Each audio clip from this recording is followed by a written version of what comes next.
এসআইয়ের নাম করে বৈধ ভোটারের নাম কাটা হলো কেন? বিজেপি জবাব দাও।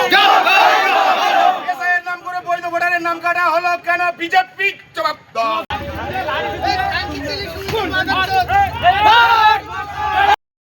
আজকে নির্বাচন কমিশন যে লিস্টটা বের করেছে তাতে দেখা যাচ্ছে শাহপুর মাইনরিটি বুথ 111 নম্বর বুথে 1065 জন ভোটারের মধ্যে 4টা ভোটারের নাম আউট, 4টা ভোটার নেই। এখানে 120 জনের মতো হিন্দু ভোটার ছিল, তাদের একজনের নাম বাদ যায়নি। এটা বিজেপি চক্রান্ত করে মাইনরিটি বুথগুলোতে মুসলমানদের নাম বাদ দিতে চাইছে।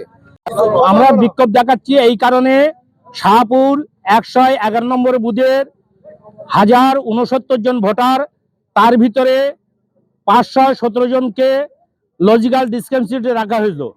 তার ভিতরে 4টা নামকে বিচারাধীন রাখা হয়েছে। আমরা এই বৈধ ভোটারের নাম কোনো অবস্থাতেই বাদ পড়তে দেব না।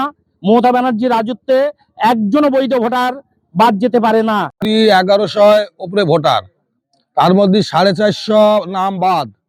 এর মধ্যে 150 উপরে হিন্দু ভোটার আছে, তাদের একটা নাম বাদ নেই। এটা পুরো বিজেপির চক্রান্ত এবং শুভেন্দু চক্রান্ত। এটা আগাম চক্রান্ত ভাবে তৈরি হচ্ছে। আপনারা দেখছেন এই বেলা বাংলা, শিরোনামে সবার আগে।